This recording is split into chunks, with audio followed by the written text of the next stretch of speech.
Magandang umaga mga beshies, mga ladies in red, at matanda at saka bata. Mga handsome, tall, and dark na guys na mga dyan. At dito naman tayo sa divination talk natin. At salamat sa mga taong naging wing na tuloy-tuloy itong talk natin. Dahil po sa kanila, kahit paano is, andito pa rin tayo. Of course, arrangement yan ng God. At wala na po tayong pili, babae, lalaki. Mas mabuti sana kung kaya po ay yung pinag-aralan nyo ay elementary lang. Kasi ang mga may matataas na kaalaman po is malamang alam na nila yung sinasabi ko rito. Kasi punong-puno na ng impormasyon, yung talino na pag-iisip. So, hindi na kailangan. Kadalasan, yung mga maraming alam, wala namang mapapala sa mga pang-elementary na kaalaman. Ang tema po natin, hindi nagbago. Ang tema natin is, forgive us our sins as we forgive those who sins against us. Ibig sabihin po ay hingi ka ng kapatawaran matapos mong patawarin yung kapwa mo. Mauna ka po munang magpatawad sa kapwa mo bago ka mapatawad. Yun po sa Lord's Prayer. Basahin nyo na lang po ulit sa mga gumagamit ng Lord's Prayer.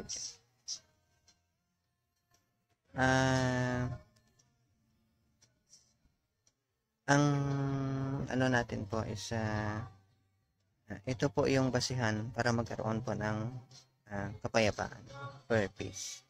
Dahil pag hindi ka po marunong magpatawad, kahit anong klaseng kasalanan po is wala pong kapayapaan. Ngayon, balik tayo sa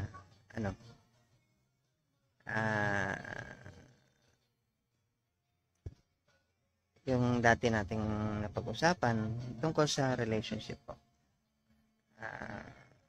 Na pag dumilim po yung third eye o nagsara yung third eye natin is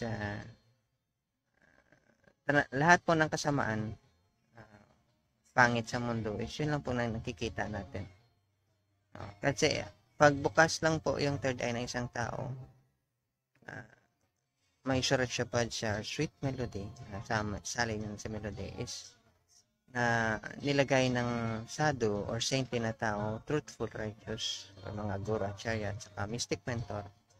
Yan lang po yung pamaraan na makita natin yung kingdom ni God. Wala na pong ibang way. So, kung sabihin ng isang tao sa'yo, bukas yung third eye niya, hindi na naman nakikita yung kingdom ni God. Ewan ko lang kung sino yung bukas yung third eye niya. So, ibig sabihin, nakikita mo yung kingdom ni God. Nakikita mo na rin siyempre yung presence ng angels, si Master Christ, siyempre si God din. Nakikita mo rin si God. Okay. So, dito na tayo.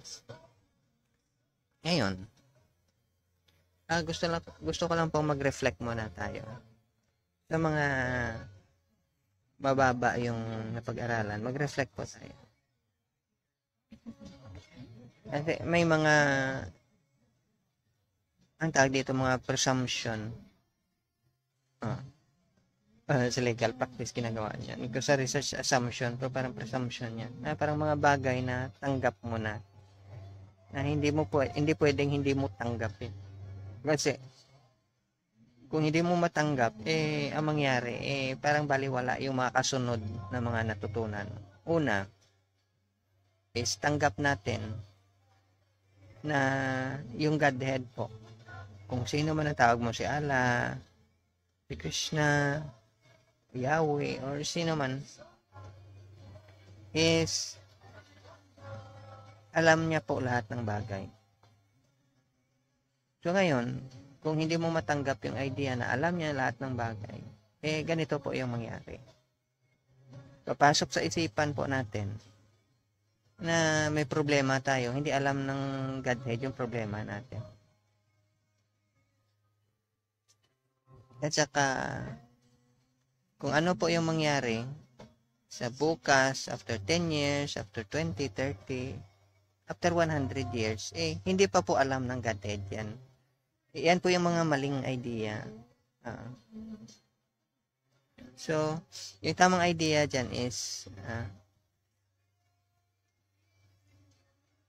alam ng Godhead yung problema natin. So, pag alam ng Godhead yung problema natin, ibig sabihin, alam niya yung sagot. So, kung alam niya yung sagot, at saka isipin mo hindi niya alam yung sagot,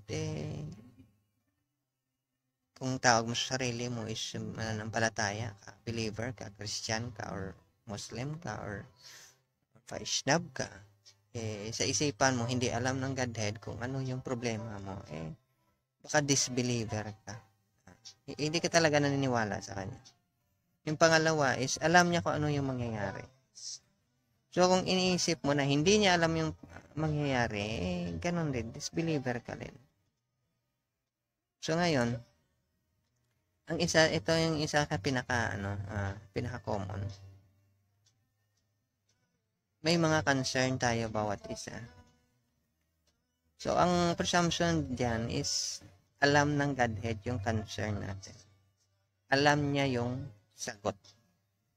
No, ngayon, kung iisipin natin na hindi po alam ng Godhead yung sagot sa concern natin, kung ano man yan, o baka naghahanap ka ng partner sa buhay, yung may mga pangangailangan ka, mga needs ka, hindi kumpleto yung buhay mo, at saka hindi po alam ng Godhead yung sagot yan, baka disbeliever ka po. Hindi ka talaga naniniwala sa Godhead.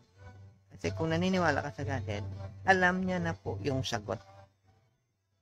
Bagkus po, bago pa pumasok sa isipan nyo yung tanong, may sagot na siya. Kaya lang, kailangan niyang antayin magtanong ka.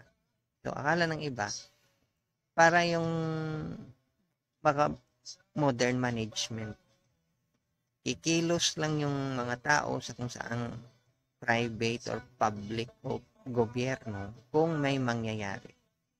So, ibig sabihin, may mamatay mo na bago kikilos yung kapwa mo tao. Hindi po yan yung sistema po, pamaraan ng Godhead. Pamaraan po yan ng tao. Baka nakalimutan po natin. Ang pamaraan ng Godhead, bago pa mangyari, ito yung sabihin natin. Yung apo nyo po, kung 10 taon po kayo ngayon, yung apo mo, pang 10 apo mo, may problema. Hindi pa yan pinanganak, may problema. May sagot na po yung Godhead dyan. Ganun po yan. So, disbeliever ka kung hindi ka naniniwala na alam niya yung sagot. So, kaya nga yung mga sadhu, pinadalayan sila. May sinasabi sila. May sinusulat sila. Kasi gusto i-relay o gustong ibigay sa'yo ng Godhead yung message niya. Hindi lang sa'yo, hindi sa mga anak mo, sa mga apo mo, sa apo ng apo mo, sa lahat ng descendants mo. Hindi pa sila pinanganak, may isagot ng ready para sa kanila. So, ganon yung role ng mga sadhu. Ganon yung reason bakit sinulat yung mga scriptures, yung Quran, yung Holy Bible, yung Vedas. Yan yung reason, binibigyan ka na ng sagot bago pa pumasok yung tanong sa isipan mo. Ngayon, yung nangyayari, iniisip ng tao, ano lang yan, entertainment na nililibang mo lang yung sarili mo pag nagbasa ka ng scripture. Hindi po, may sagot po yan dyan. Binibigyan ka ng idea sa sagot. Of course, yung sagot, doon sa sadhu. Kasi yung sadhu lang naman yung pwedeng mag-interpret niyan. Katulad ng, kung Christian ka, yung Bible mo, may translation na pa iba-iba. Iba-ibang version. Pero yung sadhu lang po yung pwedeng magbigay ng interpretation dyan, na kung ano talaga yung message. Alam mo yung may mga sulat na pag binasa mo, iba-iba yung mentality na nagbabasa ng sulat. Pag pinakinggan mo, minsan akala mo galit, minsan akala mo nalulungkot. Minsan akala mo masaya. Dahil yun sa nagbabasa. So, ganun yung role ng sadhu, mga righteous, truthful na tao, guru, acharya, at saka mga mystic mentor. Pag binasa nila yan, iba yung maririnig. So, sila yung mga totoo talagang mouthpiece. Yung mga nakasulat yan is pagbukas na yung third eye mo. At saka may surat sa Badka or sweet melody. Sali niya sa melody. So, ganun yan. Kaya nga yung mga tinatawag nating in general is scripture is sagot yan. Kaya lang may mga ibang tao na pag may problema sila, lumalapit sila sa kapwa nila tao. Kasi mas magaling daw yung kapwa nila tao. Kapwa nila tao, yung pag-iisip, limited lang. May alam ka bang tao na ordinary, na 1,000 years yung buhay niya, na alam niya, yung working experience na tinatawag, is sobrang haba na ang dami niyang alam. Hindi ko lang alam, baka may kilala kayo, pakisabi na lang po sa akin. Pero yung alam ko, walang ganong klaseng tao. So, ibig sabihin, limited yung pananaw niya. Pero, baka gano'n naman siguro talaga yung tao. So, sobrang talino minsan ng mga kapatid natin, hindi nila matanggap-tanggap na may sagot yung Godhead. Gusto nila maghanap pa ng ibang sagot. Hindi nila alam, magunaw man yung mundo. Of course, hindi natin sinabi magunaw yung mundo.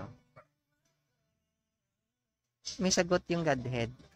Pero ganun siguro talaga kung matalino ka, hindi ka tatanggap ng sagot. Gusto mo ikaw na lang maghanap ng sagot.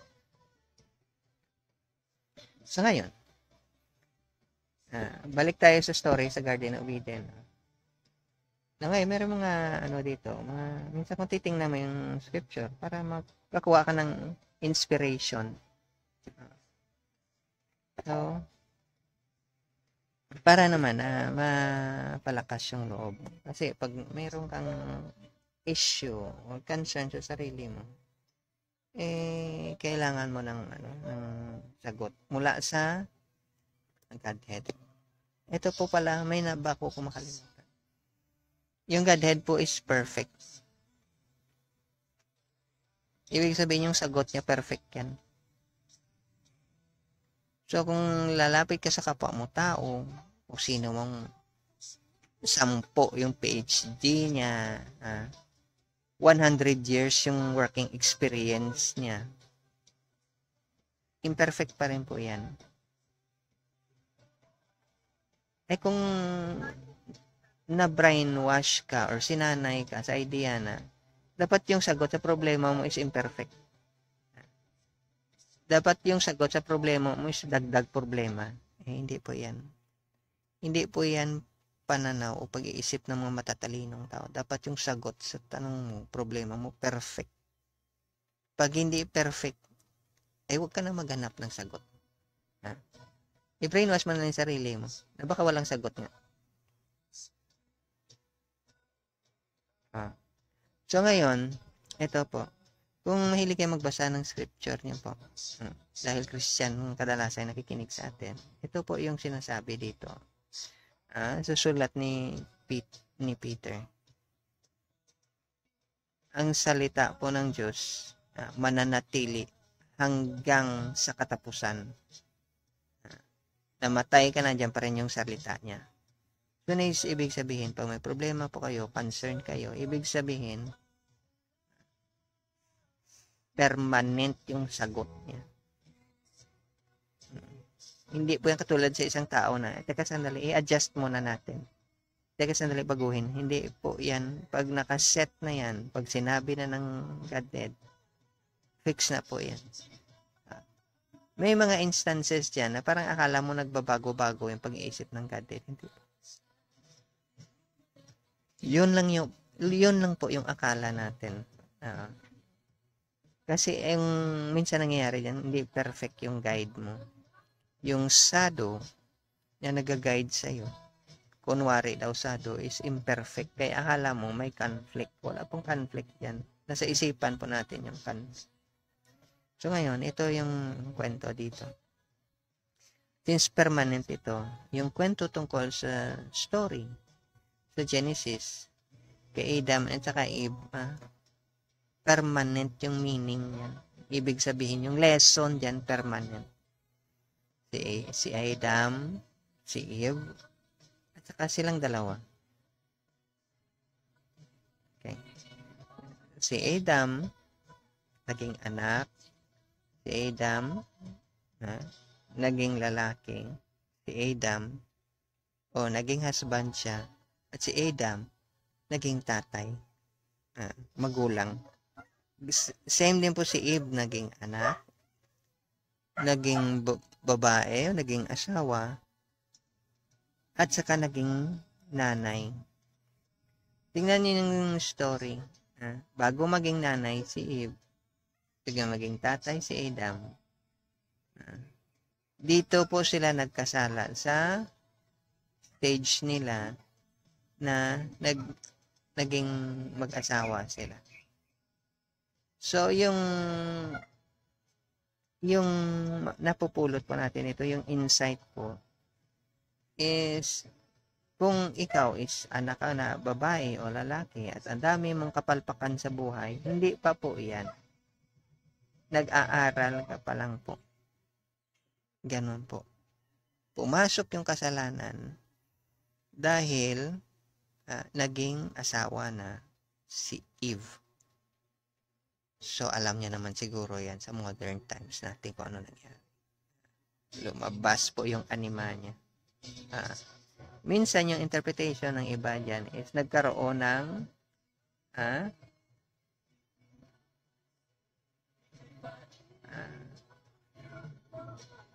parang imposible pero nagkaroon ng coitus si Eve at saka yung spiritual energy, which ito ngayon is nag-mirror sa story ni Mary. Nagkaroon ng coitus or medyo mababang uri na term yung coitus. In-overshadow si Mary ng Holy Spirit. Sa unang story, kung gamitin natin yung word na overshadow, si Eve na overshadow siya, pero evil spirit. Sa huling kwento, yung last na dyan, is si Mary na overshadow siya ng Holy Spirit. So, walang papel si Adam, walang papel si Joseph. Yung isa, dahil na overshadow si Eve, kaya nagkaroon ng kasalanan. Yung first na person na nagkaroon ng coitus si Eve is snake daw. Si Mary naman, yung first na coitus experience niya is Holy Spirit. So, yung ginawa ni Adam sa case niya is nireject niya yun si Eve. Sa case naman ni Joseph is peaceful yung way niya. Pero, pinag-ingat si Joseph ng Holy Spirit or angel. Sa case naman ni Adam, wala. Pinabayaan siya. Hindi siya ni-remind walang ginawa yung snake. So, nakita niyo yung connection. Nagmi-mirror yung mga events, yung mga pangyayari. So, ngayon, naging mother si Eve, naging mother din si Mary. Ganon. Sabi ni Eve, tinulungan daw siya ng Diyos na magkaanak. Which actually yung first coitus niya So, kayo dyan, mga mamshi, beshies, ladies in red, ate matanda at saka bata. Pag married kayo, minsan nangyayari yan. Hindi natin ma-avoid kasi masyado ng progressive ngayon yung natin. Minsan nangyayari yung ganyan. Hindi maiwasan. Hindi ito after nag-coitus ng husband niya. Hindi may nauna pang ibang person. So, ibang klase po yung mga spirits pag nag-work yan. Hindi mo alam. At saka ibang klase po yung mind ng tao. Yun yung hindi nakuha ng iba. Pero matalino yung mga tao ngayon. Malamang siguro alam na nila ito. Yung warning ni God. Hindi ko sinabing hindi ka mag-marry ulit o hindi ka wala naman sa mga stories yan sa scripture. Pero ang sinabi dito is after siya ma-marry, nagkaroon ng exposure si Eve or si Mary sa unseen na spirit. Hindi naman matawag na unseen. Para sa mga taong bulag, unseen po. Pero sa mga taong bukas yung third eye nila, nakikita po nila. So ngayon, eto ngayon. Okay. So, sabi nila yung first Abel is namatay. Ito ngayon, si Master Christ, parang si Abel din. Although parang siyang si Adam. First Adam. Last Adam, si Master Christ. Yung isa is first Adam. Original Adam. Ang sabi po ni Master Christ, halika, samahan mo akong maglakad. Ay, bakit? Kailangan pa ba ni Master Christ ng chaperon? Parang hindi yata. Ni Master Christ na yun, may chaperon pa. Hindi po. Invitation po ito ni Master Christ. Sumama po tayo sa kanya, maglakad. Samahan po natin siya kung sa buhay na walang hanggan po. Walang katapusan. Perfect na buhay. Pero minsan, nakakaramdam tayo ng experience sa buhay na parang mag-isa lang tayo. Dahil po yan sa baka hindi tayo nakarinig ng scripture na tinatawag. Hindi nga natin nabubuksan yung Bible natin. Or kung ano man yung scripture ng Quran or Vedas or ano man yung scripture natin. Baka hindi po natin nasubukang magbasa or buksan. Kaya hindi natin alam. May open invitation po yung mga sadhu sa atin. Halika, matalinong bata. Matalino ka naman. Samahan mo ako maglakad. Mag-usap tayo. Magchismisan tayo. So, pero yung iba, ayaw po.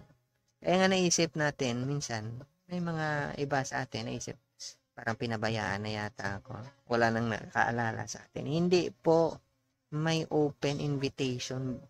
Baka siguro pag, yung sabi nila, kahit mag-invite yung sadhu, righteous, truthful na tao, mga guru at charya at mystic mentor, baka tumama lang sa kabingihan po natin. Minsan bingi tayo. Sinasadya nating magbingi-bingihan. Sana po huwag tayong matuluyan sa kabingihan natin. Hindi natin narinig, ini-invite po tayo maglakad kasama sa mga sadhu or si Master Christ.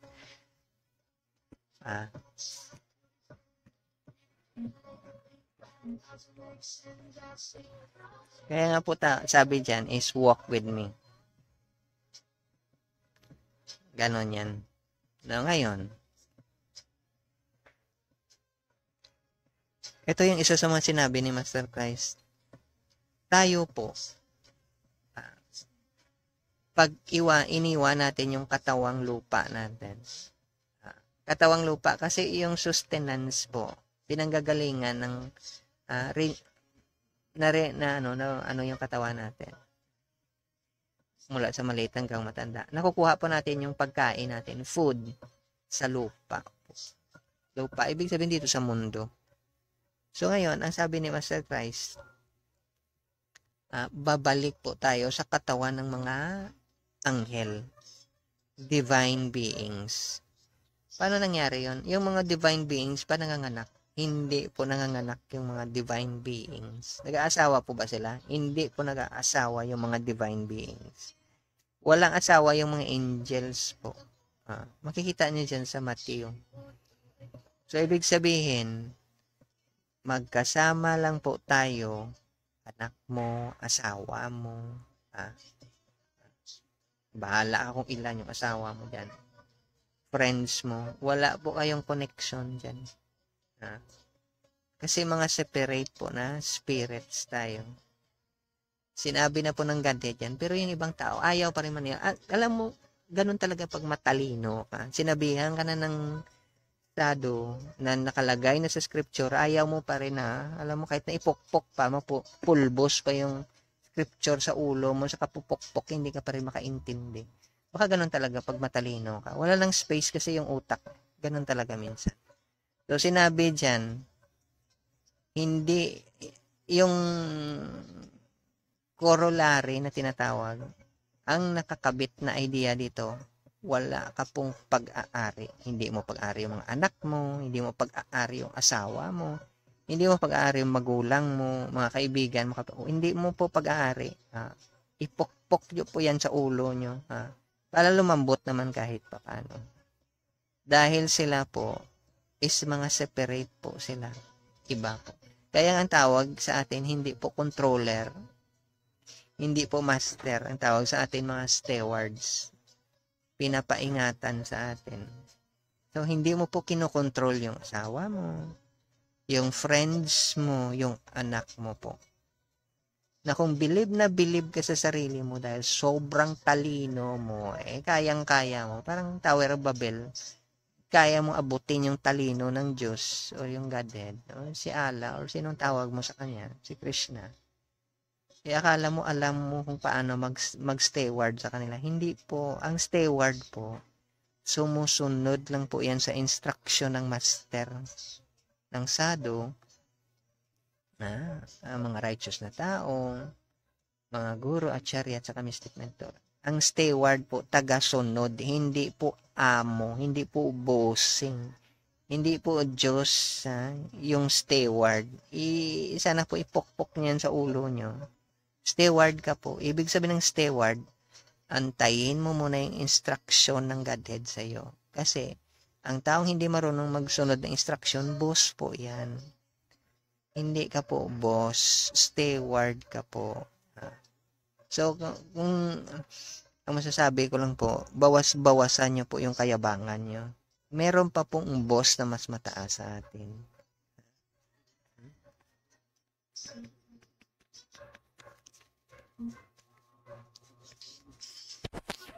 Meron pa pong boss na mas mataas sa atin. Steward lang po. Kasi kung yung steward, agawin niya yung posisyon ng boss niya, ibang klase na yun. Meron tayong ugali, inaagaw natin yung posisyon ng Diyos. Gusto natin Diyos din tayo, lahat. Nagsasabihin natin, tama. May tama ka rin dyan. Yung steward po, nakikinig lang po yan. Report for duty po yung steward. Hindi po nag-uutos yan. Hindi niya po inuutosan yung Godhead. So, kung steward ka po, antayin mo kung anong sabi sa'yo ng boss mo. Kasi baka sipain ka ng boss mo. Baka mapikon sa yung boss mo. Yung tog niya yung ulo mo. 100 beses. So, hindi, ganun na. Pero hindi naman ganun kalupit yung Godhead po. Biro lang po yan. Pero pag nauntog yung ulo mo, ibig sabihin, hindi ka po steward. Kasi yung steward po, iniingatan ng master yan. So, anong pinapaingatan sa'yo? Yung asawa mo, yung mga anak. Hindi mo po pag-aari yan. At yung paraan po, paano i-steward sila, andun din po yan sa salita ng Godhead. Kaya nga sinabi ko kanina, may instruction po yung Godhead. Kung hindi mo matanggap yung instruction ng Godhead po, sa pamaramang sadhu at saka scripture, hindi ka po steward. Rebelde po yung situation. Okay. So ngayon, ito pa. Kasi yung kwento tungkol sa scriptures, tungkol sa kingdom ni God. Yung king po yan, yung Godhead. So dalawa po yung king natin. Dalawa po yung kingdom. Yung isang kingdom is spiritual. Yung isang kingdom po is makamundo. Pumili ka lang po ng kingdom na nagustuhan niyo po. Lahat yan may kaligayahan. Halos lahat ng gustuhin mo, andyan po yan. So, kung pipiliin mo yung makamundong kingdom, easy po. Pwede nga pong gumawa ng masama. Sa spiritual kingdom po, hindi ka po pwedeng gumawa ng masama dyan. Kasi automatic po labas ka dyan. So, sino po yung king ng king spiritual kingdom? Godhead lang po yung king dyan. Eh, sa makamundong kingdom, marami pong Godhead. Pwedeng politisyan ka, boss ka, magulang ka, ikaw yung boss. So, pero sa spiritual kingdom, isa lang po yung boss natin. Kahit na yung mga anak mo, yung asawa mo, yung mga friends mo, isa lang pong boss nila. Hindi po yan bubukas ng bibig nila kung hindi po galing sa Godhead yung instruction. Kaya may kasabihan, kahit na yung grass po, hindi po yung kikilos kung wala sa instruction ng boss. Doon sa yung Godhead po. Pero ganun naman talaga siguro pag sobra mong talino mo, kahit na yung Godhead, ay ayaw mong pakinggan. Ganun talaga siguro. So, mapalad kayo mga sobrang matalinong tao. Sana hindi mauntog yung ulo nyo. So, ngayon, yung Pentateuch po, or yung sinulat ni Moses, ang purpose doon is para i-establish yung kingdom ng Godhead. Kaya may Torah na tinatawag, which kung baliktarin mo, taro yan. Diyan pumasok yung tarot cards. So, ngayon, ang nangyari is, binaliktad po ng tao. Sabi ng tao, hindi pwedeng Godhead lang yung boss. Dapat ako rin. So, ganon yun. So, ano po yung sabi ng Godhead? Sabi ng Godhead po, kay Samuel, hindi ikaw, Samuel, yung ni-reject nila. Kasi masakit yung rejection na feeling. Alam mo, ni-reject ka ng taong mahal mo, re-reject ka ng taong uutangan mo, ni-reject ka ng teacher mo, binagsak ka sa grades mo, ano may ganun. Masakit po yun. Pero ang sabi ng Godhead, sundin mo lang yung gusto nila, yung pantasya nila, sabi ng Godhead kay Samuel. Kasi hindi ikaw yung ni-reject nila. Huwag kang malungkot, Samuel. Ako, na Godhead yung ni-reject nila. Sinabi mismo ng Godhead yan. Sa 1 Samuel makikita nyo, yung tao mismo ni-reject niya yung Godhead. Kaya naging bossing na siya. So, yung totoong bossing po is yung tao. So, ngayon, ito yung lesson ng books of history sa Bible. Gusto ng tao, bossing siya. Lahat na sasabihin niya, pakinggan, susundin. Hindi po. Dapat nakasiper yung bibig natin kasi isa lang yung pwedeng magsalita. Yung totoong boss, yung Godhead. Pero gano'n naman talaga pag sobrang galing ng tao. Naisip niya kasi mas magaling pa siya sa Diyos, so hindi mo na siya makikinig. Magsasalita mo na siya. Or gagawin niya muna yung isang bagay, hindi mo na siya mag-isip, hindi mo na siya makinig sa salita ng Godhead. Ganun talaga siguro pag tao ka, sobrang galing mo. Initsapwera mo na yung Godhead. Hindi ka pa pinanganak, andyan na yung Godhead. Mamamatay ka na lang, andyan yung Godhead. Initsapwera mo. Kasi galing mo nga eh. Ganun siguro talaga. So, yung first kingdom po, sa Garden of Eden po. Iyon yung ano. So, maiba po ako ng kwento. Yung mga fairy tales po pala, mga myths natin, ano yan? Spiritual stories yan.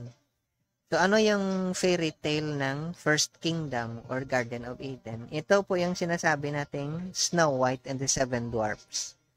Yan yung story ng First Kingdom. Okay.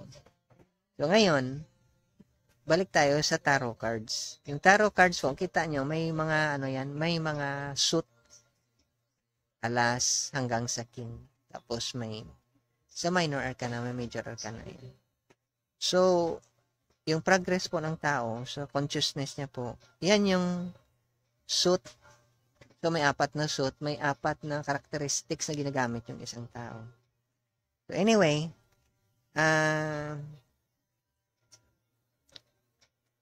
ngayon, andyan po si Master Christ na Last Adam. Ano yung sinabi ni Master Christ na Last Adam? Meron siyang ginawang clue sa prayer niya. Like, Kingdom come, thy will be done. Parating, pero actually hindi parating. Andito yung kaharian mo at ang gusto mo po yung masunod. Yan. Ano ibig sabihin ng gusto mo masunod? Ibig sabihin ko ano, yung sinabi ni Bossing, yun yung masusunod. Bakit may marami sa atin na sobrang talino, sobrang galing, yung gusto nila yung masusunod? Kasi po, yun yung reason. Sobrang talino nga, sobrang galing, kaya sila yung masusunod. So, imbes, si Master Presta, sinabi niya, samahan mo akong maglakad kasi may sasabihin ako sa'yo. Ang gusto lang po ng Godhead yung masusunod. Kaya pag hindi mo pa nakuha yan, sobrang talino mo na siguro. Kasi yung sinasabi na, ang gusto lang ng Godhead yung masusunod. Ibig sabihin, lahat ng instruction niya sa scripture, lahat ng ini-explain ng mga sadhu, mga righteous, truthful na tao, guru, acharya, at saka mystic mentor, yan lang po yung masusunod. So, kung meron ka pang idea, gumawa ka na ng sarili mong mundo, kingdom. Dito sa mundo po natin, pwede kang gumawa ng sarili mong kingdom sa loob ng bahay mo, baka sa barangay nyo, baka sa city nyo, province, sa nasyon po natin. Galit yung Diyos po na sinabi niya kay Samuel na nireject siya ng mga tao. Pero alam mo yung ganon. Sarap mo iuntog yung ulo. Dahil nagsasalita na mismo yung Diyos, hindi pa narinig. Ay, grabe. Okay yung mga ganong klaseng tao. Paramihin natin yung mga ganong klaseng tao. Yung may instruction yung Godhead, ayaw nila makinig. Paramihin po natin. Masaya po yung mundo sa mga ganong klaseng tao. So ngayon, sabi ni Master Christ, your will be done. Kaninong will? Di ba may last will and testament pag mamatay ang isang tao? Or may order of the king, may sabi nila. Ano pa yung order ng king? Huwag po tayong maging mayabang. Ano ba yung mayabang? Hindi naman po ako mayabang. Hindi po. Meron instruction yung Godhead tungkol sa kayabangan. Ano pa yung tanda ng mayabang na tao? Ang sabi dyan sa kasulatan, kung mapakumbaba ka sa lahat, teka, parang matindi yata ito. Mapakumbaba ka sa lahat. May pinipili ba yung lahat? Wala. Ibig sabihin lahat-lahat. So, kung hindi ka marunong magpakumbaba sa lahat, andyan pa rin po yung yabang. Ano ba yung yabang? Teka, nakakain ba yung yabang na yan? Hindi po nakakain yung yabang na yan. Dahil sa yabang po, nagkaroon ng gulo po sa Garden of Eden. Tingin niyo po ba magkaroon ng peace yung buhay mo pag mayabang ka? Hindi po. Hindi po mangyayari yan. Ganon yan. So ngayon, dahil yung kingdom ni God po is perfect. Wala pong imperfect sa kingdom ni God. Ano po yung kailangan po natin para maging perfect? Except sa maging mapakumbaba. Ganito po yung sabi ni Master Christ. Kasi sabi niya, samahan mo ako kasi may chismis akong ibibigay sa'yo. Sabi sa Matthew, para maging perfect yung buhay mo, simple lang po yung request. Kasi ito po yung will ng Godhead. Unless na may sarili kang will, patigas yung ulo mo, tayo mo lang po iuntog ng Diyos yung ulo mo, para magkabukol at saka matauhan ka. Sabi ni Master Christ po, ibenta mo lahat. So, pag sinabi mo ang ibenta yung lahat, may ititira ka pa ba? Ay, baka nga may ititira ka pa. Ano kaya yung ititira mo? Baka yung kaluluwa mo na lang yung ititira mo. Sabi niya, ibenta mo lahat. Pag sinabi yung ibenta mo lahat, iwanan mo lahat. Tapos ano yung sinabi niya? Para maging perfect yung buhay mo, magbigay ka po sa nangangailangan. Sa sobrang gahaman nyo po, kahit 5, ayaw mo magbigay sa nangangailangan, talaga mautak ang tao ka.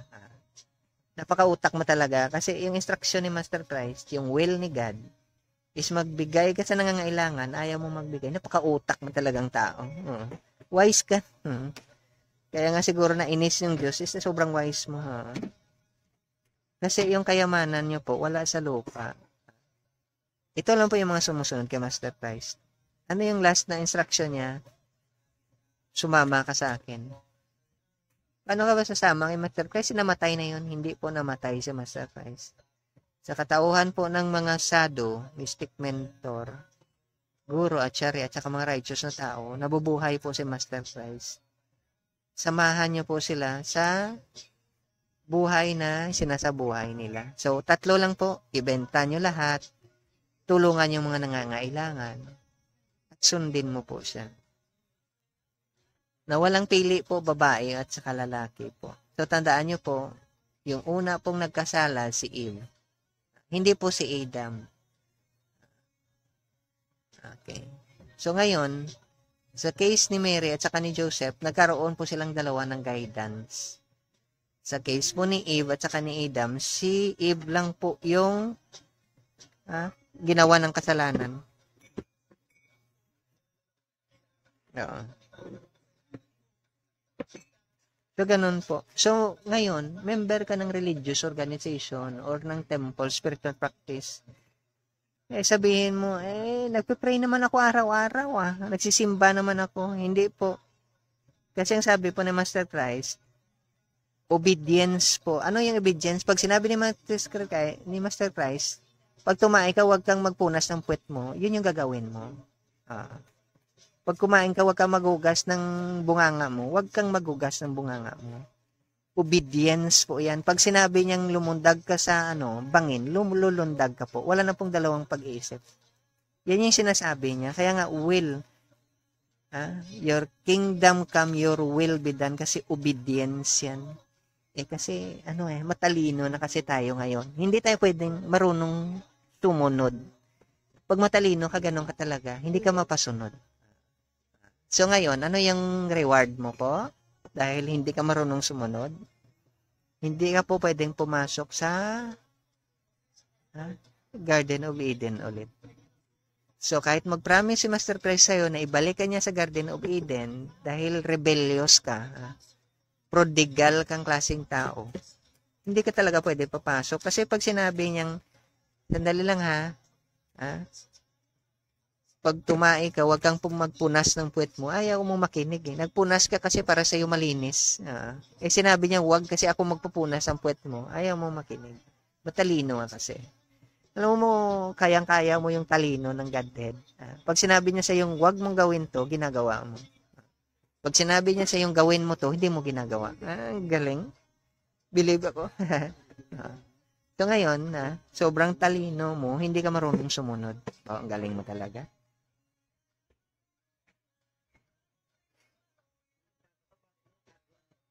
So, ganun yun. So, anyway, mga mamshi, basis, ladies in red, ate matanda at saka bata. Ganun lang po. Yung Garden of Eden po, yun yung first kingdom. Yun yung balak ni Master Christ, balik tayo. Pero, makapasok ka lang sa first kingdom kung susundin mo exactly lahat yung sinasabi niya. So, kailangan mo ng tulong ng sado. Kasi yung sado po, ibibigay niya po yung Shurat Shabad sa'yo. Yung sacred melody. Sali niya lang si melody dyan. Okay. Perfection yung gusto ni Master Christ. Hindi po yung alanganin. Hindi po tao yung kausap natin, Godhead po. Perfection yung kailangan niya. Kaya nga sabi niya, maging perfect po tayo. Hindi po maging best, hindi maging better, hindi good. Wala po. Perfection po. Pag hindi mo po naintindihan yung meaning ng perfection, maghanap ka na ng dictionary dyan, basahin mo. Bakit timplahin mo lang yung dictionary mo para maintindihan mo? Inumin mo. Gawin mong kape yung dictionary para makuha mo ibig sabihin ng perfection. Okay. Kasi hindi po tatanggap yung Godhead pag hindi perfect po. Okay. So, baka siguro, tingin ko naman marunong naman kayo gumamit ng dictionary. Hanapin nyo lang ibig sabihin ng perfection. Hanapin nyo yung ibig sabihin ng will. At saka hanapin yung ibig sabihin ng obedience. Baka kasi sobrang dami ng alam niyo, nakalimutan niyo na. Buksan yung dictionary niyo, hanapin niyo yung ibig sabihin. Magtanong kayo sa lawyer. Ano ibig sabihin ng perfect? Ano ibig sabihin ng obedience? Ano ibig sabihin ng will? Matulungan po kayo dyan. Maghanap po kayo ng mga medyo may utak na mga tao. So, ganun po yan.